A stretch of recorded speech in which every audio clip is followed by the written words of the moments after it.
যদি আমি আপনাকে প্রশ্ন করি সেন্ট মার্টিন আসার সবচেয়ে সহজ রাস্তা কোনটি, তাহলে হয়তো আপনি টেকনাফ নৌ রুটের কথা উল্লেখ করবেন। কিন্তু গত কয়েক বছর ধরে এই রুটে যাতায়াত অনেক বেশি সমস্যা হচ্ছে। সাম্প্রতিককালে মিয়ানমারের গৃহযুদ্ধের কারণে যেটা অনেক বেশি সমস্যা হয়ে দাঁড়িয়েছে।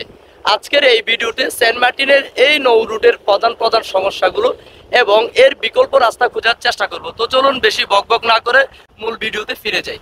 সেন্ট মার্টিন যাতায়াতের জন্য টেকনাফ নৌ রুটের ভূমিকা অন্যতম।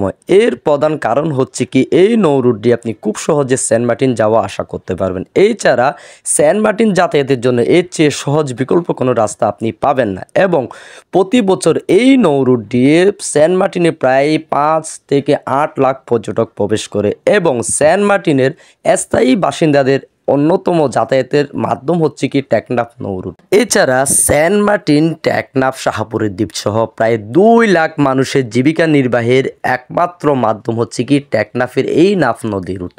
কিন্তু মিয়ানমারের গৃহযুদ্ধের কারণে এই নৌ রুটে যাতায়াতে অনেক বেশি পরিমাণে সমস্যা হয়ে দাঁড়িয়েছে, যেখানে বিগত বছরগুলোতে সেন্ট মার্টিনে বর্ষাকালে পর্যটক আসা যাইত, সেইখানে এই বছরে বর্ষাকালে সেন্ট মার্টিন একদমই পর্যটক শূন্য ছিল। যদিও বা এটা নিরাপত্তা ইস্যুর জন্য হয়েছে। মিয়ানমারের গৃহযুদ্ধের কারণে টেকনাফ নৌ রুট প্রায় অচল হয়ে পড়ে, যেইটার ইফেক্ট সেন্ট মার্টিন পর্যটন শিল্পের উপর পড়েছে, সেটা আমরা একদমই হারে হারে টের পাচ্ছি। এই নৌ রুটের ঝামেলার কারণে সবচেয়ে বেশি হয়রানির শিকার হয়েছে সেন্ট মার্টিনের স্থায়ী বাসিন্দারা। যেখানে টেকনাফ টু সেন্ট মার্টিন প্রতিদিন ট্রলার যাওয়া আসা করে, সেখানে একদিন ট্রলার বন্ধ থাকলে সেন্ট মার্টিনের খাদ্য সংকট দেখা দেয়। সেইখানে এই বছরের জুলাই মাসে সেন্ট মার্টিনের ইতিহাসে 1 থেকে 1.5 মাস ট্রলার বন্ধ থাকার মতো ঘটনা ঘটে যায়, যেইটার ইফেক্ট সেন্ট মার্টিনের উপর খুবই ভয়ানকভাবে রূপ ধারণ করেছিল এবং সেন্ট মার্টিন থেকে টেকনাফ যাওয়া মানুষগুলো প্রায় 1 থেকে 1.5 মাস আটকা পড়েছিল এবং তাদের অর্থনৈতিক অবস্থা খুবই খারাপ হয়ে গিয়েছিল।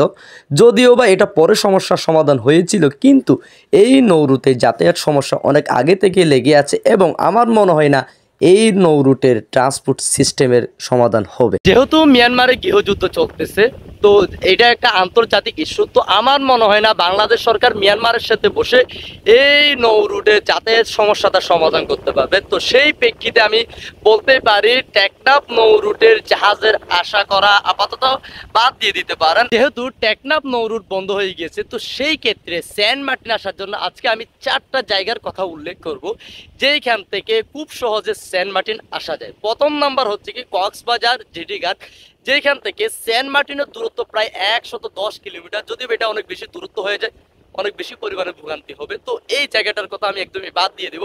দ্বিতীয় নাম্বার জায়গা হচ্ছে কি কক্সবাজার ইনানি নেভি জেটি ঘাট, যেখান থেকে সেন্ট মার্টিনের দূরত্ব 75 থেকে 80 কিলোমিটার। কিন্তু এখানে একটা সমস্যা, সেটা হচ্ছে কি এই সিজনে তারা তাদের টিকিটের মূল্য প্রায় 10% বাড়িয়ে দিয়েছে। যেখানে তাদের গত সিজনে এক্সট্রা চেয়ারের দাম ছিল 1300 টাকা, লেভেন্ডার মেরিগুল ইকোনমি সিটগুলোর দাম ছিল 1600 টাকা, সেইখানে এই সিজনে এসে তাদের এক্সট্রা চেয়ারের দাম হয়ে যায় 1800 টাকা, লেভেন্ডার মেরিগুল ইকোনমি সিটগুলোর দাম হয়ে যায় 2500 টাকা। টিকিটের দাম বাড়ার কারণে সেন্ট মার্টিন পর্যটন শিল্পের উপর এটার প্রভাব বিস্তার করবে কিনা অবশ্যই কমেন্টে জানিয়ে দিবেন। তৃতীয় নম্বর অপশন হচ্ছে কি সাবধান 0 পয়েন্ট, যেখান থেকে সেন্ট মার্টিন আসা যাবে খুব সহজে। তবে এখানেও একটা সমস্যা, সেটা হচ্ছে কি যদি ঢাকার গাড়িগুলো এই জায়গায় পার্কিং করে, তাহলে ঢাকার মধ্যে এখানে জ্যাম লেগে থাকবে, যেটা অনেক বেশি পরিমাণে ভোগান্তি পোহাইতে হইবে। চতুর্থ নাম্বার যে জায়গাটা, সেটা হচ্ছে কি শাহপুরের দ্বীপের দক্ষিণ পাড়া থেকে সেন্ট মার্টিনের দূরত্ব মাত্র 14 কিলোমিটার।